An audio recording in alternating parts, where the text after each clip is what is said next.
तो लियारी का राजा कौन मैम? गांजागंज के धुआंधर वही है लारी के राजा। और पूरा उत्तर प्रदेश जानता है कि गांजागंज के धुआंधर कौन है। आदित्यनाथ बिष्ट। जिनको बिरयानी खाने का शौक है वही उधर की बात सोचते हैं और उधर की बात करते हैं। तो टारगेट कर रहे हैं, बिरयानी खाते हैं योगी जी? ये पता नहीं क्या खाते हैं। गांजागंज के धुआंधर वही है, ये मुझे जरूर पता है। मुझे कभी नहीं डर लगा और मुझे कभी किसी चीज का डर नहीं लगता। जो सच है मैं सच के साथ हूँ। भाजपा कैसी सरकार लगती है आपको? बढ़िया? पता नहीं, सरकार बदलेगी और निश्चित तौर पर हमें नहीं जाना है। कितने दिन जेल रहे आप? मैं फर्स्ट टाइम जब गई तो 26 दिन थी और उसके बाद हफ्ते भर फिर ऐसे ही आना जाना। अभी भी आना जाना है? हम आप जाएंगे कभी भी तो जेल का विकास कैसे हो ये सोच के साथ जाएंगे और सरकार में होंगे।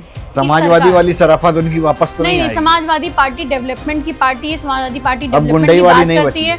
लैपटॉप किसने दिया इस प्रदेश में? अब गुंडई नहीं उत्तर है। प्रदेश में लैपटॉप किसने दिया? अखिलेश जी ने। उत्तर प्रदेश में डायल 100 का ऑफिस किसने दिया? अभी तो 112 हो गया ना। मेट्रो किसने दी? अभी अरे वो नाम योगी जी ने तो विस्तार किया। लोहिया पार्क किसने दिया? लोहिया हॉस्पिटल किसने दिया? जनेश्वर मिश्रा पार्क किसने दिया? लोक बंधु अस्पताल किसने दिया? किसने दिया ये सब?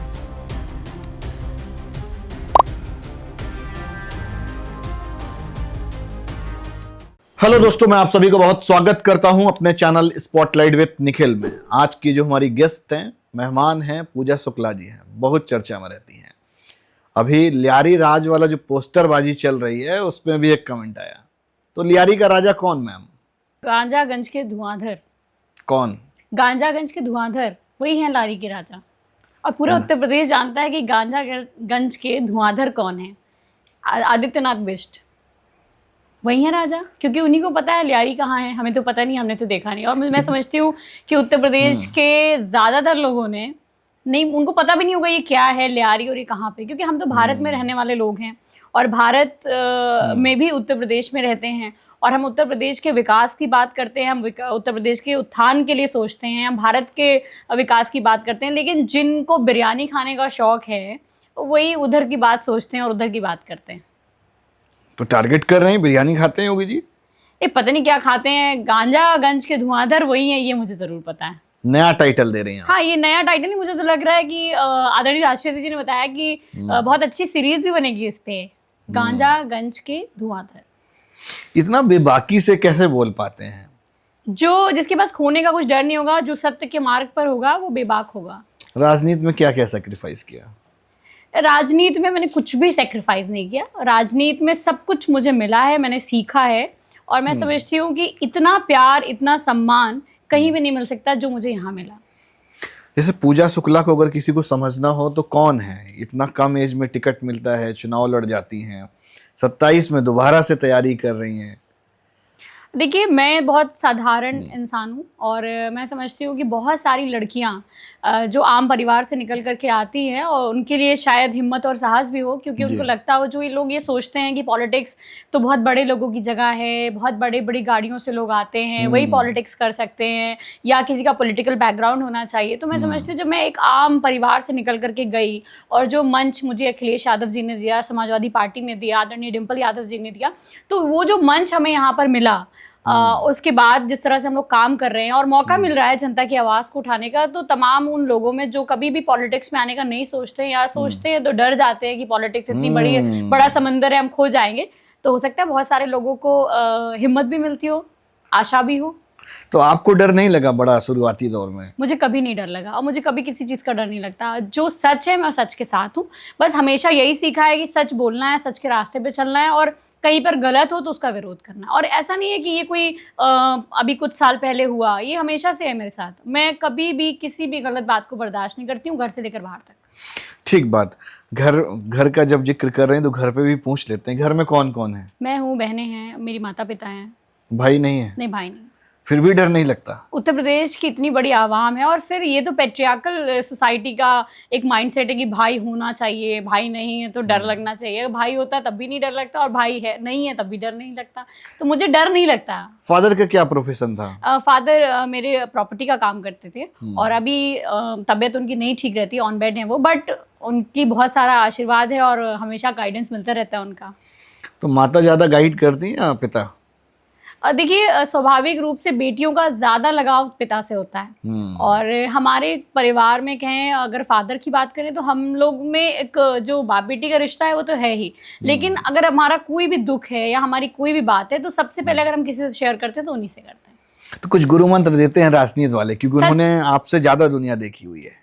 यही कहते हैं कि सच बोलो, सच के साथ रहो, किसी के साथ गलत मत करो, किसी का बुरा मत करो, किसी का हक मत छीनो, किसी गरीब की हाय मत लो। बहुत इनिशियल में जब स्टूडेंट पॉलिटिक्स शुरू की होगी आपने, तो तब मना नहीं किया घर पे, समझाया बुझाया नहीं गया कि अरे कहाँ पॉलिटिक्स करोगे, बड़ा खराब काम है?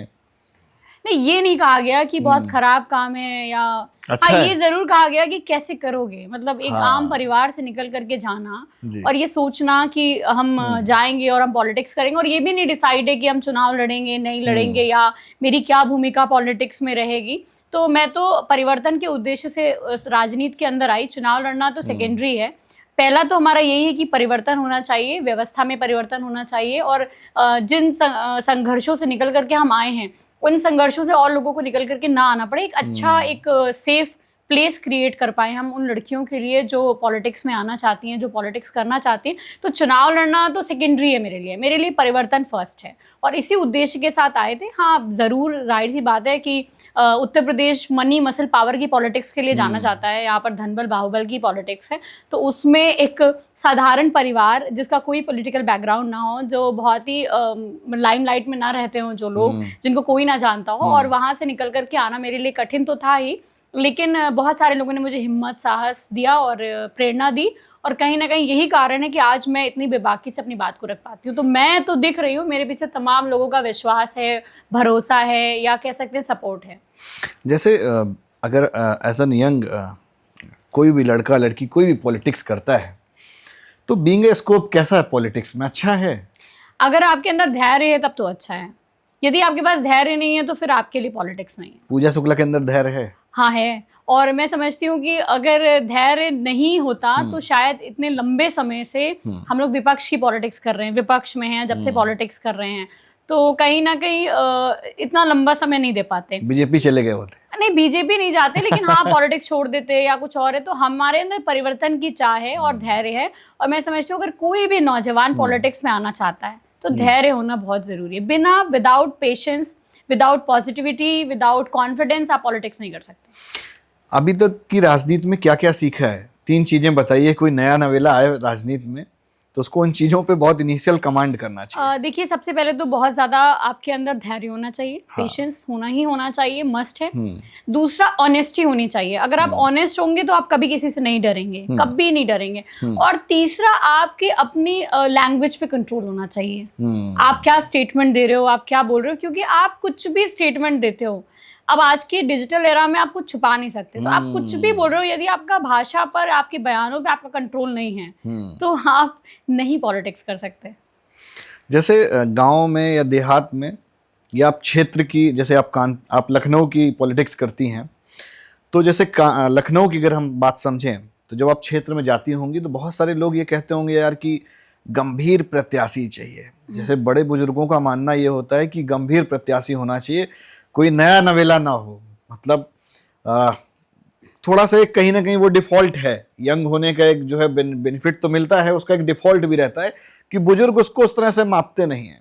मैं इस बात से सहमति नहीं रखती हूँ, क्योंकि मुझे कभी ये फेस नहीं करना पड़ा, कभी नहीं फेस करना पड़ा कि मुझे कभी किसी ने कहा अरे ये तो बहुत यंग है। हर व्यक्ति कहता था नहीं ये लड़ाकू है, लड़ेगी हमारे मुद्दों पे, लड़ाकू है तो ये तो नेगेटिव है ना, नहीं लड़ेगी हमारे मुद्दे पे, गलत नहीं बर्दाश्त करेगी। भाई बहुत सारे स्टैंड ले पाएंगे। मतलब बहुत सारे ऐसे लोग हैं जो पॉलिटिक्स में आते हैं, विधायक बनते हैं और कहाँ गुम हो जाते हैं, पता ही नहीं, ना उन्हें अपने क्षेत्र के मुद्दे पता है, ना उन्हें किसी की आवाज उठानी, ना उसे किसी। अगर आपको सरकार में हो चाहे विपक्ष में हो, यदि आपको अपने काम कराना तो आपको अपनी बात को रखना तो आना ही चाहिए। और अगर आप पब्लिक से कनेक्टिविटी नहीं रखते हैं, आप पब्लिक की बात नहीं रखते, तो आप कैसे थाने में बात कर पाओगे, कैसे आप अधिकारियों से बात कर सकते हैं, कैसे आप मुख्यमंत्री से बात कर सकते हैं। तो हम लोगों के लिए तो ये हमेशा बेनिफिशियल रहा, क्योंकि मेरी यूनिवर्सिटी भी मेरे क्षेत्र में आती है, तो लोग मुझे पहले से जानते थे, और किसी भी व्यक्ति ने ये नहीं कहा कि अरे नहीं हमें ऐसा नहीं, ऐसा प्रत्याशी चाहिए।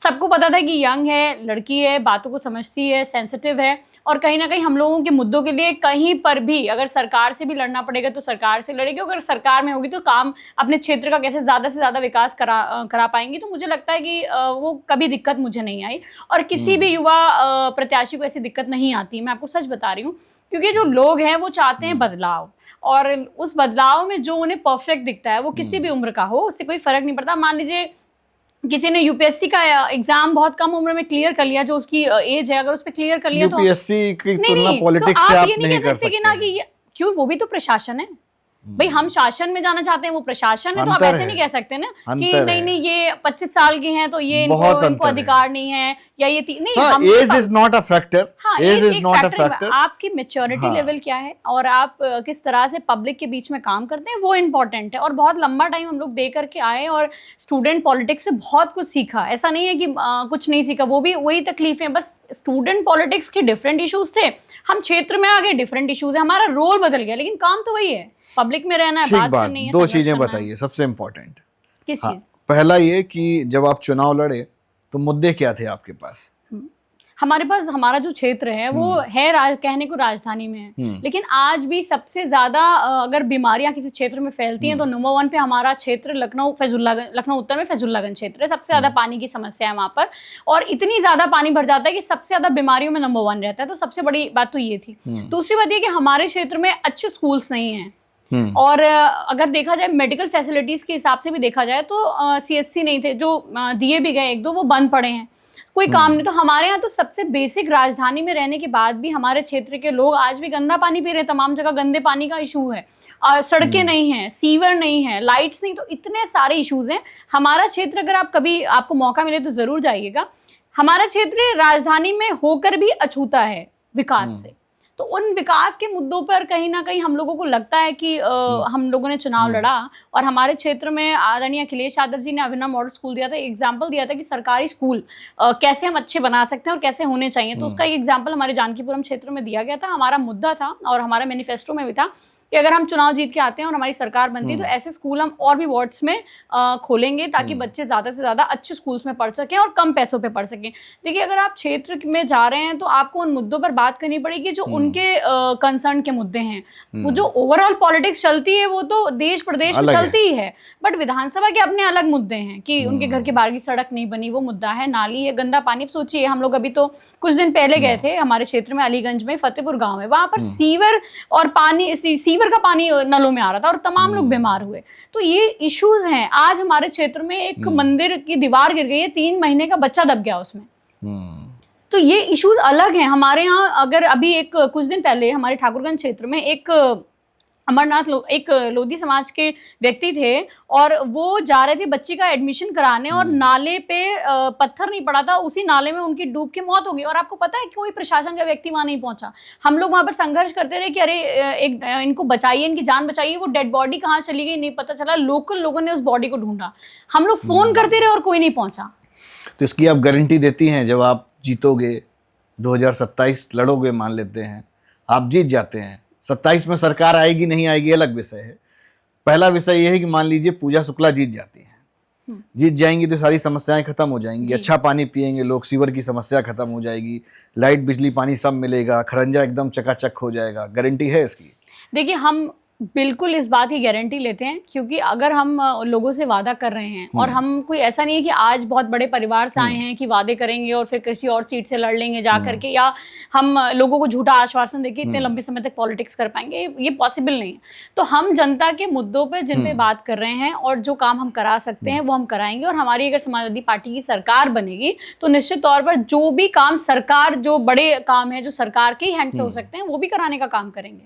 और आप डेफिनेटली देखिएगा कि एक उत्तर प्रदेश में 403 विधानसभाओं में लखनऊ उत्तर एक मॉडल बनेगी, मॉडल विधानसभा। आपकी प्लानिंग है इसको बनाने? हाँ बिल्कुल है, लेकिन बात हुई अखिलेश जी से कि आपने सिर्फ माइंड में कब कर रखा है? कभी भी विकास के किसी काम को नहीं रोकते हैं, और उन्होंने सबसे ज्यादा काम हमारे क्षेत्र में किया। हमारे क्षेत्र में अगर आप घंटाघर की तरफ चले जाइए तो सबसे ज्यादा विकास जो काम हुआ वो समाजवादी पार्टी की सरकार में हुआ। जो पुल बने वो समाजवादी पार्टी की सरकार में बने, जो ITI बना वो समाजवादी पार्टी की सरकार में बना, जो हॉस्पिटल का प्रस्ताव गया समाजवादी पार्टी की सरकार में गया, अभिनव मॉडल स्कूल समाजवादी पार्टी की सरकार में बना, ट्रांसफार्मर समाजवादी पार्टी की सरकार में। तो मतलब समाजवादी पार्टी ने तो काम किया ही है, जो 10 साल गैप हुआ है, जो नुकसान हुआ है, उसकी भरपाई हम लोग करेंगे 27 में। भाई नीरज वोरा साहब कैसी चला रहे हैं अपनी जो है विधायकी? देखिए वो उनको सेटिस्फाइड हैं आप नहीं, उनसे? मैं देखिए अगर मैं बोलूंगी तो आपको लगेगा कि मैं अपोनेंट हूँ, तो मैं बोलूंगी।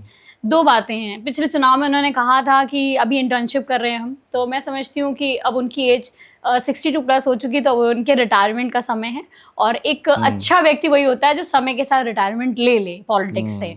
तो एक तो ये है, और दूसरी बात ये है कि वो, मैंने भी उनका एक भजन सुना, वो भजन गा रहे हैं, तो अच्छी बात है। मेरी शुभकामनाएं हैं कि वो ऐसे ही और भजन गाते रहें, क्योंकि क्षेत्र का विकास उन्हें करना नहीं है और क्षेत्र पे उन्हें कोई काम वो करना इसलिए नहीं गा है। रहे होंगे कि समाजवादी भी गाने लगे। नहीं, समाजवादी तो वैसे ही भगवान को मानते हैं और भजन गाते हैं, तो ऐसा नहीं कि उनको देख के हम गाने लगेंगे, लेकिन अच्छा भजन गाएं और अच्छे से भजन गा करके लोगों को खुश करें, क्योंकि काम से तो वो खुश नहीं कर पाए, तो काम नहीं किया, लेकिन शाम के नाम पर अगर वो वोट मांगने के लिए भजन गा रहे तब तो गलत है। और अगर ऐसे और जनता वोट दे रही तब?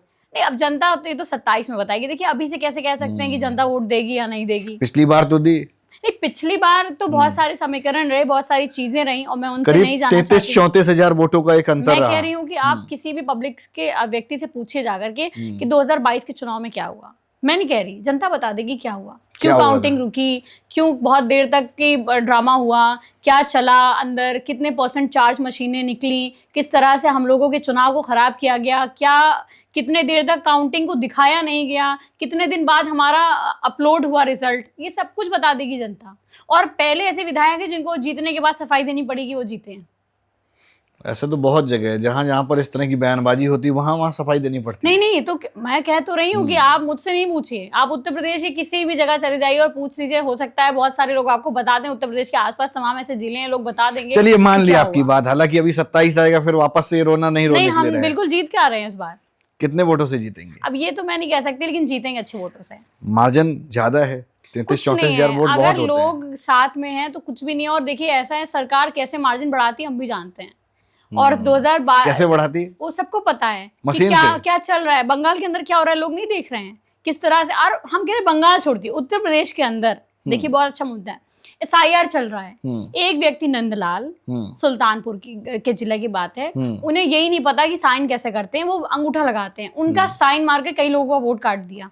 ठीक, इसी सरोजनी नगर में दशरथ, उन्हें कुछ नहीं पता, उनका नाम लगा करके वोट काट दिया। तो ये क्या हो रहा है? BLO से झगड़ा कर रही थी? नहीं, मैं BLO से झगड़ा नहीं कर रही थी, मैं BLO से बात करने, मैं BLO से बात भी नहीं कर रही थी, मैं तो वहां पर गई थी, वो मीडिया में हेडलाइन चल रही थी, दबंग शुक्ला जी। नहीं, ये तो कहाँ से चल रही थी, किसके आदेश पे चल रही थी, सब जानते हैं कहाँ से आदेश आते हैं और हम लोग के खिलाफ। और दूसरी बात ये है कि सबसे बड़ी बात ये है कि उसमें लोकल लेवल पर किस तरह की पॉलिटिकल लोग इन्वॉल्व थे, किस तरह से भारतीय जनता पार्टी हम लोग को बदनाम करने का प्रयास कर रही थी। देखिए अगर हम मुद्दे उठाएंगे, जनता की बात करेंगे, तो वो अच्छा, हमें वो बदनाम BLO वाला करेंगे। मामला था क्या? कुछ नहीं मामला था, हम लोग गए, निरीक्षण केंद्र था, हम लोग गए, वहां पर इनके सुपरवाइजर बैठे थे और तमाम बड़े अधिकारी बैठे थे, और वो मतदान वो BLO की बैठने की जगह नहीं थी, वो बड़े अधिकारियों की बैठने की जगह थी। तो हम नॉर्मली, मैं हुसैनाबाद ट्रस्ट ऑफिस भी गई थी, वहां पर भी मैं अधिकारियों से मिली, मैंने पूछा कि कितने फॉर्म 8 आए हैं, कितने फॉर्म 7 आए हैं, कितने फॉर्म 6 आ रहे हैं, या कोई ऐसा इशू तो नहीं आ रहा कि फॉर्म बचे हों। क्योंकि जब हम SIR चल रहा था, हमारे तमाम लोगों ने, इवन दैट मैंने भी, हम लोगों ने मिल करके BLO की मदद कराई जगह जगह, जहाँ पर लोग आइडेंटिफाई नहीं हो पा रहे थे, हमने आइडेंटिफाई करा। हम बात कर रहे थे, उतने में एक व्यक्ति आया, मैं आपको बता रही हूँ, मेरे पास इस पूरी घटना का वीडियो है। उतने में एक व्यक्ति आया, उसने कहा मैं पिछले कई दिनों से आ रहा हूँ और आप मेरा काम नहीं कर रही हैं, आप क्यों ऐसा कर रही हैं। उससे पहले उसकी बहन के साथ कुछ उन्होंने शब्द का इस्तेमाल किया था जो मैं यहाँ नहीं करना चाहती, क्योंकि उससे शायद पॉलिटिक्स भी प्रभावित होगी लोगों की, और मुझे करना भी नहीं चाहिए। तो उन्होंने कुछ वर्ड ऐसे बोले जो उन्हें नहीं बोलने चाहिए, तो वो लड़की रोते हुए चली गई। तो उसका भाई आया कि वो 4-5 दिन से आ रही है और आप उसका काम क्यों नहीं कर रही, क्यों नहीं उसका फॉर्म जमा कर रही है। तो बोले कि उन्होंने जिस तरह की भाषा बोली वो एक तो खराब थी, वो किसी BLO की भाषा नहीं होनी चाहिए। दूसरी बात, उन्होंने बोला कि गोली मार दोगे हमें, गोली जाओ, कट्टा ले आओ और मुझे मार दो। तो आप क्यों ऐसे प्रोवोक कर रही हो पब्लिक में, क्या चाहते? तो मैं सिंपल वहां खड़े होकर पीछे देख रही थी कि ये क्या हो रहा है। देन फिर मुझे रियलाइज हुआ कि अरे ठीक है, ये लड़का है और इनकी झगड़ा हो रहा है। तो मैंने एक नॉर्मली मैंने उनसे कहा, और देखिए मेरे शब्द, मैंने कहा आप बैठ जाइए, आप इस तरह से क्यों बात कर रही हैं, वो भी एक वोटर है और आप एक BLO हैं, तो आपको ऐसे, मैं आप करके बात कर रही हूँ, मैं गुंडे करने गई थी तो मैं आप करके गुंडे करती, और फिर मैं गुंडे कर सकती हूँ, मतलब मुझ में तो कोई गुंडागर्दी वाला गुड़ भी नहीं, मैं तो कोई परिवार में नहीं रहा होगा गुंडा, तो मैं कैसे बनूंगी। बट समाजवादी के टाइटल के नाम पे वो छवि आ जाती है। नहीं नहीं नहीं, ऐसा कुछ भी नहीं। समाजवादी पार्टी बहुत पढ़े लिखे लोगों की पार्टी है, डेवलपमेंट की पार्टी है। ये कुछ लोग जो पीडीए विरोधी हैं, जिनकी मानसिकता अच्छी नहीं, वो ऐसी बात करते हैं। तो बस मैंने नॉर्मली उससे कहा, और बाद में वो झगड़ा हुआ, वीडियो पड़ा कहीं से, और आजकल तो डिजिटल एरा है, कुछ छुपता है नहीं। अब उसको मीडिया ने अलग तरह से, और कौन सी मीडिया हाउसेज ने मुझे गुंडा बताया है कि सबको पता है कि उनको चंदा कहाँ से मिलता है और किसके कहने पे उन्होंने बनाया। बीजेपी के चैनल्स हैं, दिखाएंगे यही गुंडा, और वो, और किसके कहने पे क्या विधायक दबंग बना दिया। हाँ वो, और वो दबंग है आप वैसे कि नहीं? नहीं, मैं दबंग नहीं हूँ। दबंग नहीं मैं मानती बहुत हैं? सीधी हूँ, सरल है एकदम, सरल, शांति से सरल, समझाती हैं, सहज। झगड़ा नहीं करती हैं कहीं? झगड़ा नहीं करते, गलत को गलत कहते हैं, उसे झगड़ा मान लीजिए। मैं तो झगड़ा नहीं करती, मैं बिल्कुल भी झगड़ा नहीं, मतलब टेम्परामेंट हाई तो नहीं हो जाता है? कभी नहीं, हाँ, कभी नहीं, हाई तो नहीं होगा? कभी नहीं होगा। पीडीए से लोग क्या समझते हैं? एक तो बीइंग अ पॉलिटिशियन, पूजा शुक्ला जो अखिलेश जी वाला पीडीए है समझती होंगी, जनता पीडीए कितना समझ पा रही है? देखिए, जनता की अगर बात करें, ओवरऑल जनता के नैरेटिव की बात करें, तो जनता समझती है कि पीडीए वो है जिसका इस सामाजिक व्यवस्था में शोषण हुआ है। जो भी व्यक्ति शोषित है, जो भी व्यक्ति मतलब जिसके साथ अन्याय हुआ है, वो सब पीडीए का पार्ट है, और वो सब पीडीए में हैं। वो पिछड़ी जाति के भी हो सकते हैं, वो पंडित भी हो सकते हैं, वो पत्रकार भी हो सकते हैं, और वो अगड़े भी हो सकते हैं, आधी आबादी भी हो सकती है, अल्पसंख्यक भी हो सकते हैं, दलित भी हो सकते हैं। नया बात पता चली, पी से पत्रकार भी हो सकते हाँ हाँ हैं। बिल्कुल, पत्रकारों के साथ अन्याय नहीं होता। कितने सारे पत्रकारों को जेल भेजा गया। अभी कंटेंट क्रिएटर्स के कैसे अकाउंट्स बंद कर दिए जा रहे हैं। बट वो तो इन्फ्लुएंसर मीट कर रहे हैं, अभी बनारस में हुआ है। नहीं, वो उनसे मीट कर रहे हैं जो उनके योगी मीट जी एक हैं, दिन कह रहे थे जो उनके कि मीट हैं, पत्रकारों उनसे के मीट हो लिए रही एक है। सर्टिफाइड होना चाहिए क्या कि बढ़िया वाला पत्रकार है। नहीं, जो बीजेपी के पत्रकार हैं, जो बीजेपी के इन्फ्लुएंसर्स हैं, जो उनकी बात कर रहे हैं, वो उनसे मीट कर रहे हैं। लेकिन जो लोग सच्चाई दिखा रहे हैं, या जो जनता की बात कर रहे हैं, उनसे क्यों नहीं मीट हो रही है? अब आप बताइए, अगर आप चाहें कि योगी जी से हम डायरेक्टली जाके कोई सवाल पूछ लें, या प्रेस कॉन्फ्रेंस में उनसे ऐसे सवाल पूछे जा सकें जो जनता की बात हो, तो क्या पूछ सकते हैं? नहीं पूछ सकते। उत्तर प्रदेश में अघोषित आपातकाल है। जब अखिलेश यादव जी मुख्यमंत्री थे, हमने तब भी प्रेस कॉन्फ्रेंसेस देखी हैं, और आज भी हम देख रहे हैं। तो कितने डरे सहमे हुए पत्रकार जाते हैं, और सवाल करने से पहले कितनी बार उन्हें बताना पड़ता है कि वो क्या पूछ रहे हैं। ये सबको पता है, स्क्रिप्टेड होता है, एवरीथिंग इज स्क्रिप्टेड। समाजवादी की थोड़ी थोड़ी लहर बन रही है, माहौल बन रहा है थोड़ा थोड़ा, बट समाजवादी के लोग ओवर कॉन्फिडेंट हो रहे हैं अभी से कि सरकार आएगी तो देख लेंगे, लिस्ट बनी रखी है। देखिए, ये सब बातें, ये सब पत्रकार फैलाते हैं, कुछ जो बीजेपी की बात मानते हैं या सुनते हैं, या बीजेपी के लोग फैलाते हैं। मैं समझती हूँ किसी समाजवादी पार्टी के कार्यकर्ता ने ऐसी बात नहीं की कि हम देख लेंगे, ऐसे कर देंगे, वैसे कर देंगे। ये हर बार जब हमारी सरकार बनने की बारी आती है, या हमारी सरकार बनने का चलता है, तो कुछ लोगों द्वारा ये सरकारी एजेंडा कह सकते हैं, ये है कि ऐसे समाजवादी पार्टी के लोगों को बदनाम करिए, और तमाम लोग वो कर रहे हैं। तो हम समझते हैं कि हमारे अंदर बिल्कुल भी ओवर कॉन्फिडेंस नहीं है, ना देख लेने की बात है। हम सब लोग सामाजिक न्याय की स्थापना के लिए आपके राष्ट्रीय अध्यक्ष जी तो ओवर कॉन्फिडेंट नहीं है? नहीं। तो अभी मैंने उनके फेसबुक अकाउंट पे एक वीडियो देखा था, मैंने आपको सुनाया भी था अभी कुछ देर पहले, तो वो उत्साह नहीं हो रहा ज्यादा? नहीं, वो उत्साह नहीं, वो ये कि ऐसे कंटेंट ना डालिए, मतलब इस तरह के जो गाने बन रहे हैं नहीं डालने चाहिए। उन्होंने डाला है? नहीं, उन्होंने बताया कि नहीं डालना चाहिए। उन्होंने डाला है, उन्होंने प्रेस कॉन्फ्रेंस में बताया कि नहीं डालना चाहिए, बट वो तो खुद ही डाल रहे हैं। उन्होंने डाल के बताया कि इसे नहीं डालना चाहिए, ये गलत है, इस तरह की कंटेंट मत बनाइए। लेकिन वो तो डाल रहे हैं, लगातार डाल देते हैं। उन्होंने बताया कि इस तरह की कंटेंट मत बनाइए। ठीक बात। चलिए, अभी एक बड़ा चल रहा है सामाजिक न्याय का राज।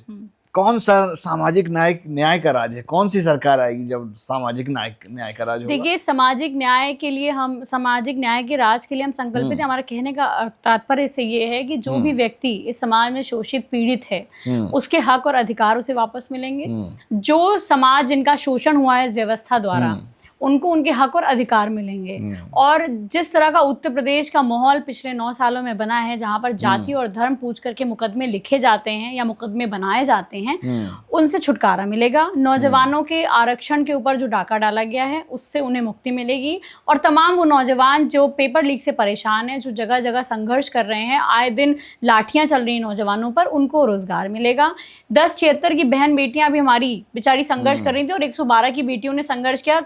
सैकड़ों की संख्या में नौकरी से निकाल दिया गया था, और 1076 की बेटियां अपने वेतन की मांग को लेकर के संघर्ष कर रही थी। और सोचिए हुआ क्या कि उनको लाठियों से पीटा गया, और पीटने के बाद कोई बात नहीं की गई। तो ऐसे लोग जिनके साथ गलत हो रहा है, वो किसी भी व्यक्ति, किसी भी समाज के हों या किसी भी विचारधारा के हों, उनके साथ अगर अन्याय हुआ है और उन्होंने सच्ची बात बोली है, तो हम उनके साथ खड़े हैं। तो अखिलेश जी नौकरी देंगे? बिल्कुल देंगे, और दिया भी था। शिक्षा मित्र वालों का वेतन बढ़ा दिया गया, तो बीजेपी ने क्यों बढ़ाया, क्या लग रहा है आपको? देखिए, सब जानते हैं कि अभी चुनावी वर्ष आ चुका है। अब इस वर्ष में आप कुछ भी बढ़ाइए, कुछ भी घटाइए, 4.5 साल तक आपने लोगों को जो प्रताड़नाएं दी हैं वो कोई नहीं भूल सकता। आज अखिलेश जी ने एक नया पोस्ट डाला, एआई का मतलब बता दिया उन्होंने, आमदनी इनकम। हाँ, एआई के अलग अलग कॉन्सेप्ट हैं, अलग अलग चीज़ें हैं। एआई को लोग कैसे यूज़ कर रहे हैं बहुत इंपॉर्टेंट है। तो कुछ लोग एज अ इनकम यूज़ कर रहे हैं और कुछ लोग भ्रम फैलाने के लिए इस्तेमाल कर रहे हैं। भाजपा कैसी सरकार लगती है आपको? बढ़िया, खराब, बहुत खराब? हम तो इतने मुकदमे झेल रहे हैं, जेल गए हैं, हमने बहुत सारे लोगों के साथ अन्याय होते हुए देखा है, तो हमें तो नहीं अच्छी लग सकती। जिसे लगती होगी उसे लगती होगी, मुझे तो कितने दिन जेल रहे आप? मैं फर्स्ट टाइम जब गई तो 26 दिन थी और उसके बाद हफ्ते भर, फिर ऐसे ही आना जाना लगा रहा। अभी भी आना जाना है? पता नहीं, सरकार बदलेगी और निश्चित तौर पर हमें नहीं जाना है। हम अब जाएंगे कभी भी तो जेल का विकास कैसे हो ये सोच के साथ जाएंगे और सरकार में होंगे। ठीक बात। आपका जो टाइटल है पूजा शुक्ला, थोड़ा ब्राह्मण पे आ जाते हैं, तो ब्राह्मण का तो इस समय क्या समीकरण है, क्या हालचाल है, आपको पता ही है। तो समाजवादी पार्टी में हालचाल ठीक है? देखिए, ब्राह्मण कहीं भी रहे उसका हालचाल नहीं खराब रहता है, ब्राह्मण एकदम ठीक है। तो बीजेपी में जो है मस्त है? नहीं, बीजेपी में जो है उसका बहुत बुरा हाल चोखा बाटी खा रहे हैं कि जब वो लिट्टी चोखा खाते हैं तो अपमानित जाते हैं। तो ऐसा सम्मान भी नहीं चाहिए ब्राह्मणों को, जहां पर आप लिट्टी चोखा अगर मिलकर खा लें तो पता लगे कि आपके खिलाफ अनुशासनहीनता का लेटर जारी हो जाए। तो समाजवादी पार्टी में तो ऐसा नहीं होता है। लेकिन हाँ, भारतीय जनता पार्टी में जिस तरह से ब्राह्मणों के साथ अन्याय हो रहा है, अब आप सोचिए, एक छोटा सा एग्जाम्पल देते हैं। खुशी दुबे प्रकरण अगर आपको याद होगा, तो खुशी दुबे की माता जी गायत्री तिवारी जी जनवरी में आई थी। उनके दिमाग मतलब जो उनकी नस थी ब्रेन की, वो उसमें प्रॉब्लम थी और वो बड़ी मुश्किल से एडमिट हो पाई। बहुत सोच सिफारिश के बाद लोग उन्हें एडमिट करा पाए, बट इलाज उनका नहीं शुरू किया गया। ठीक, डिप्टी सीएम कौन है? ब्रजेश पाठक। और हेल्थ मिनिस्टर कौन है? ब्रजेश पाठक। ठीक है, छापा मंत्री कौन है? ब्रजेश पाठक। लोहिया अस्पताल में गायत्री तिवारी कौन है? ब्राह्मण। एक डिप्टी सीएम ब्राह्मण है, हेल्थ मिनिस्टर भी ब्राह्मण ही है, और उसके बाद एक ब्राह्मण समाज की औरत इलाज के अभाव में संघर्ष कर रही है। और हो सकता है अगर अखिलेश यादव जी उनकी मदद ना करते तो वो आज इस दुनिया में भी ना होती, क्योंकि उनके परिवार के पास इतना पैसा नहीं था कि वो इलाज करा पाए। किसी सूत्र से हम लोगों को जानकारी मिली और हम लोग गए, और जब आदरणीय राष्ट्रीय अध्यक्ष जी को ये बात पता चली कि खुशी दुबे की माताजी हैं, और सिर्फ खुशी दुबे की माताजी अगर वो ना होती, कोई आम इंसान भी होती और उन तक अगर बात जाती, तो निश्चित तौर पर लाखों लोगों की मदद होती है। समाजवादी पार्टी कार्यालय से हर रोज न जाने कितने लोगों की मदद होती है। ये आगे की प्लानिंग तो नहीं है? चुनाव तो नहीं लड़ाना चाह रहा? नहीं, बिल्कुल नहीं, बिल्कुल नहीं, बिल्कुल नहीं। उसके बाद दोनों ऑपरेशन, और पता है आपको, इतने जो समाजवादी पार्टी की सरकार में जिस इलाज को मुफ्त में किया जाता था, हेल्थ फैसिलिटी की बात कर रही हूँ, आज हमें उसके लाखों रुपए देने पड़े। और मैं बताऊं, अगर मुझे भी वो इलाज अगर अपने परिवार में किसी कराना पड़ता तो मेरे पास भी इतने पैसे नहीं थे कि मैं वो इलाज करा पाऊँ। तो सोचिए, अगर मेरे पास भी उतने पैसे नहीं थे तो खुशी दुबे के पास उतने पैसे कहाँ से आएंगे? और जो ब्राह्मणों की बात करते हैं, ब्रजेश पाठक जी दौरे पे गए जिस समय उसकी माताजी एडमिट थी, बस हाँ क्या हाल चाल है ये पूछ करके और गायब हो गया। और उसके बाद एक भी बार उस परिवार की सूद नहीं ली। वहां पर तमाम लोग थे, उनकी सूद नहीं ली। तो आप सोचिए ना कि फिर आप क्या ब्राह्मणों के नाम पर वोट मांग रहे हो? आप ब्राह्मण समाज के लिए अगर कुछ कर नहीं सकते, परशुराम भगवान की जयंती की छुट्टी कैंसिल हो गई, आप शोभा यात्रा नहीं निकाल सकते उत्तर प्रदेश के अंदर, ब्राह्मण बहु बेटियों के साथ इतना अन्याय हो रहा है, कानपुर के अंदर जला के मार दी गई, चिन्हट में मोहित पांडे की थाने में पीट के हत्या हो गई, ऋतिक तिवारी के गाँव में घुस करके लोगों ने उसको मार दिया।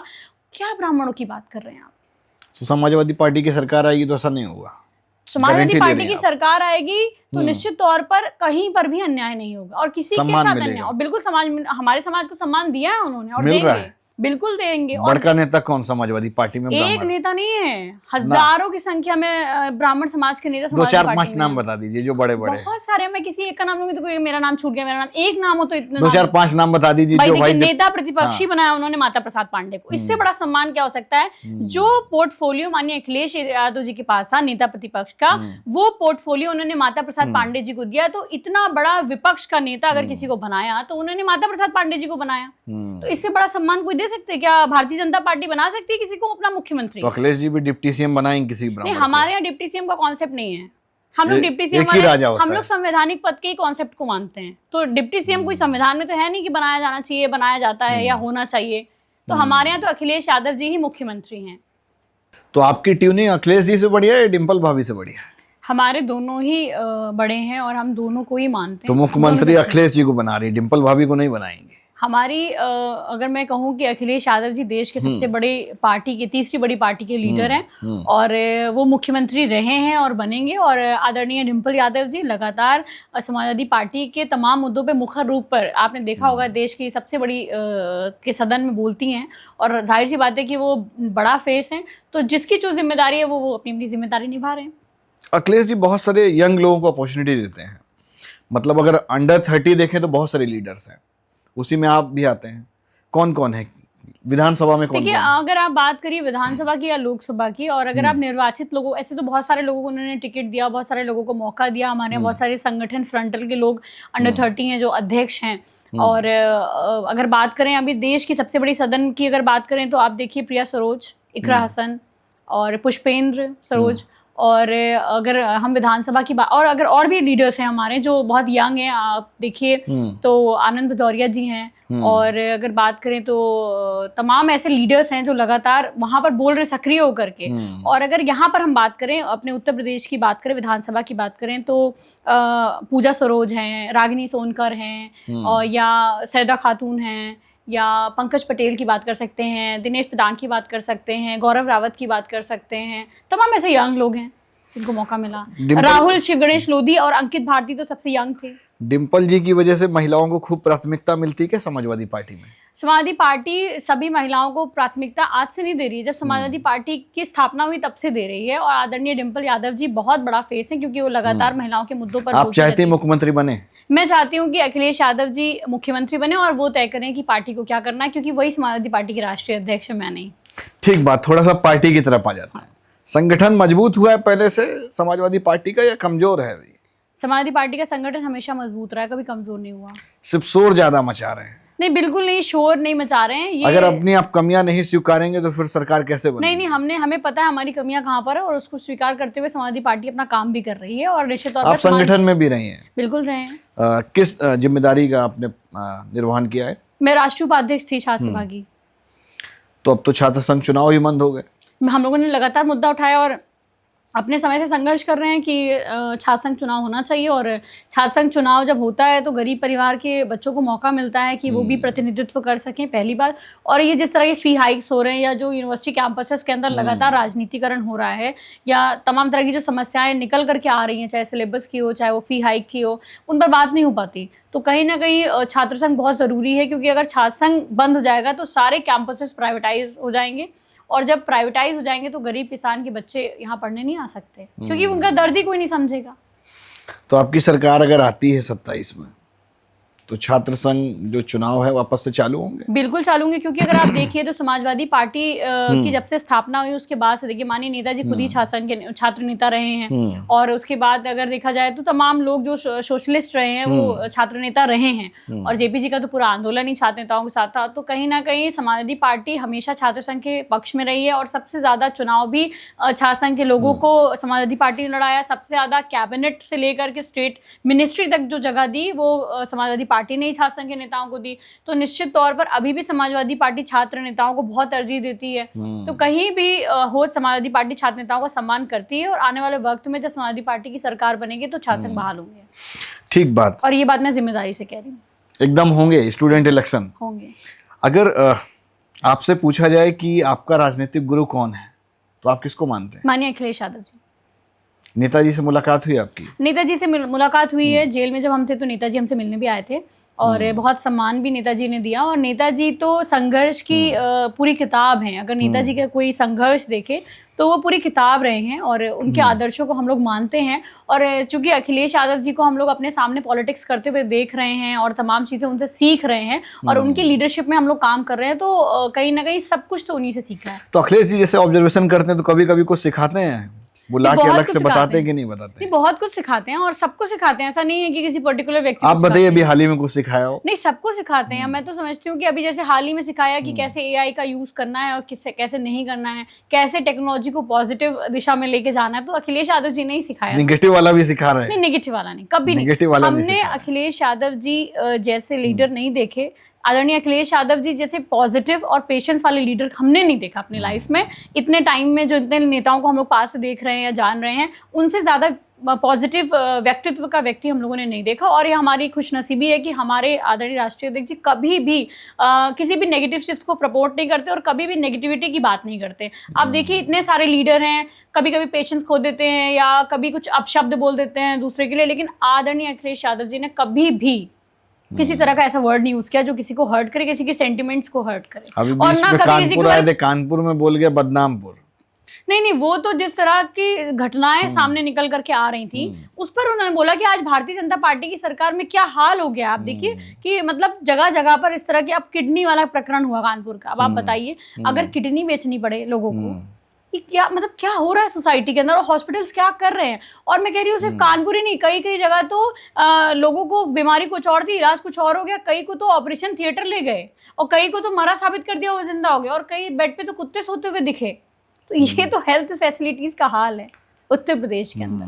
इससे ज्यादा दुखद क्या होगा बीच बीच कि में एम्बुलेंस नहीं मिल रही, स्ट्रेचर नहीं मिल रहे, बेड नहीं मिल रहे, इलाज नहीं मिल रहा। आज ह्यूमैनिटी, हमारी ह्यूमैनिटी कहाँ है? हम ह्यूमैनिटी में जीरो होते जा रहे हैं कि अगर आज गरीब आदमी अगर इलाज कराने चले जाए और पैसे ना जमा कर पाए तो उसको मरने देते हैं, उसका इलाज नहीं करते।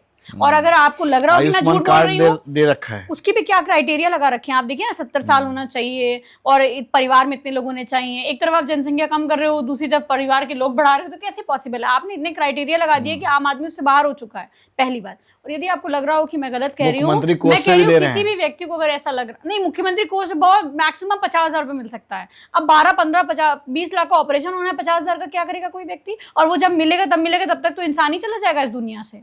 और अगर आपको लग रहा हो कि मैं ये गलत कह रही हूँ तो किसी को भी भेज के चेक करा लीजिए। नहीं, मुझे लगता है कि मुख्यमंत्री कोष से काफी लोगों को 50,000 मैक्सिमम, नहीं लिमिट तो नहीं है। आप पता कर लो अस्पतालों में। मैं तो एक केस देख लिया ना अभी, सब सीख लिया उसमें। और उससे पहले क्षेत्र के लोग आते हैं, देखते रहते हैं। आपने बनवाया आयुष्मान कार्ड की नहीं बनवाया? हमारा आयुष्मान कार्ड क्यों बनेगा? हाँ, हमारा फैमिली में तो हमारी बना फैमिली में होगा। इतने लोग ही नहीं, अब 6 लोग चाहिए, हम पे 5 ही हैं, तो कैसे बना ले बताइए? और हमारे पिताजी की उम्र 70 साल भी नहीं, तो कैसे बनेगा हमारा कार्ड? ठीक बात। इलेक्शन कमीशन पे विश्वास है, दोबारा फिर से चुनाव आ रहा है पास। हम इलेक्शन कमीशन की कमियां बताते रहेंगे और उन्हीं कमियों को देखते हुए लड़ते भी रहेंगे, और जहां पर भी जरूरत पड़ेगी जनता का साथ लेकर के बड़े आंदोलन के लिए भी हम लोग तैयार हैं। तो भाई जैसे बिहार में हुआ, बिहार में भी फिजा ऐसी बन गई थी कि तेजस्वी जीत रहे हैं। अभी यहाँ भी फिजा ऐसी लग रही जैसे अखिलेश जीत रहे हैं। चलिए, आपने माना तो कि हम लोग जीत रहे हैं। अभी वही वो तो कहते हैं बीजेपी वाले की 350 हमारी, बाकी 50-55 में बाकी सब। तो ये बीजेपी तो हमेशा ऐसे ओवर बड़ बोलेपन में ही रहती है, बड़े बड़े बोल बोलती है। ठीक है, जब जो उनका इलेक्शन कमीशन है, मशीनें उनकी, तो वो ऐसी बात करेंगे, लेकिन जनता इस बार, उनकी कैसे है? जनता इस बार लोग मन वोट बना डाल चुकी रहे है। हैं। जनता अभी तो इस चुनाव बार, भी नहीं हुआ है अभी से। तमाम जगह ऐसी घटनाएं आई। हाँ। आपने नवल किशोर शाक्य जी का भी पॉडकास्ट किया होगा और उन्होंने बताया होगा कैसे उन्हें चुनाव हराया गया, और वो एक एग्जाम्पल है। तमाम ऐसे लोग, लेकिन उन्होंने ईवीएम और इलेक्शन कमीशन पे नहीं नहीं तो उठाया। कैसे फिर काउंटिंग कैसे बदली? प्रशासन पे उन्होंने नहीं, कैसे प्रश्न उठाया। प्रशासन ने कैसे काउंटिंग बदली? उन्होंने बताया कि बिजली चली गई थी। हाँ, तो बिजली जाने के बाद क्या हुआ? ऐसे ही बिजली जाती है, ऐसे 2-2 बार लंच हो जाता है। मेरे इंटरव्यू उठा के देख लीजिए, मेरे इलेक्शन के समय भी लंच होने लगे तो 2-2, 3-3 बार। और उसके बाद तमाम तरह की चीजें जो होती हैं वो अंदर जो होता है, समाजवादी सरकार आएगी तो बिजली नहीं जाएगी। समाजवादी सरकार आएगी तो सामाजिक सत्ता में न्याय की रहता है उसकी स्थापना बिजली होगी। जाती जाती नहीं, है। कभी नहीं। समाजवादी पार्टी कभी इस तरह का गलत काम नहीं करती थी, और अगर करती होती तो भारतीय जनता पार्टी जैसी पार्टी कुछ तो बोलती कभी।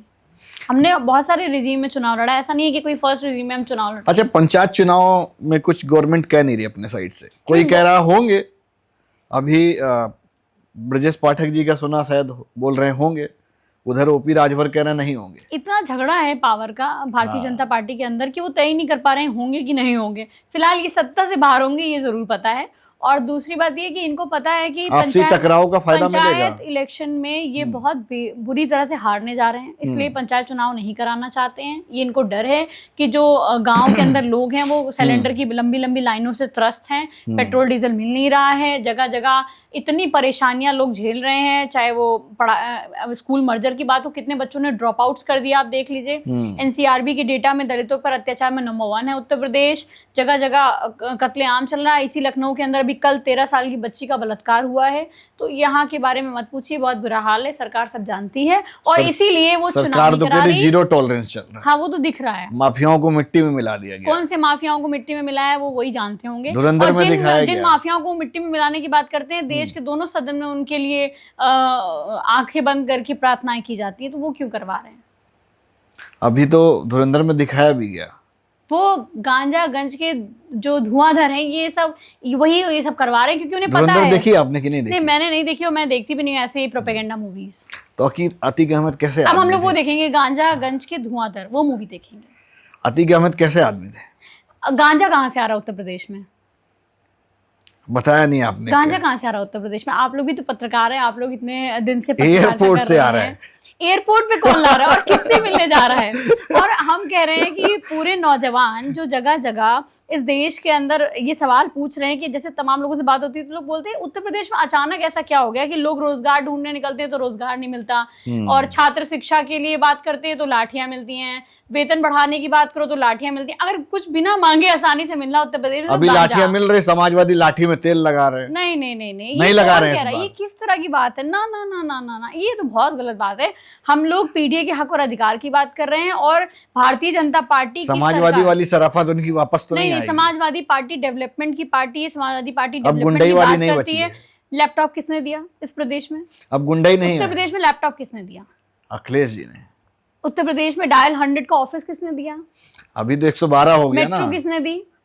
अभी अरे वो अब नाम योगी बदलने जी ने तो कुछ नहीं विस्तार होता। किया। लोहिया पार्क किसने दिया? लोहिया हॉस्पिटल किसने दिया? जनेश्वर मिश्रा पार्क किसने दिया? लोक बंधु अस्पताल किसने दिया? किसने दिया ये सब? अभी कितने मेडिकल कॉलेज बनाए भाजपा ने। अरे अच्छा, आप सुन लीजिए, सीतापुर से लेकर लखीमपुर, मैं इस मंडल की बात करूं, सीतापुर से लखीमपुर तक कोई हॉस्पिटल, जो समाजवादी पार्टी की सरकार में जो हॉस्पिटल मिला भी, उसका ओपीडी भी नहीं सही से चालू हो पाया। यहाँ कैंसर इंस्टीट्यूट तक दिया समाजवादी पार्टी की सरकार ने, उसको ठीक से नहीं चला पा रहे हैं।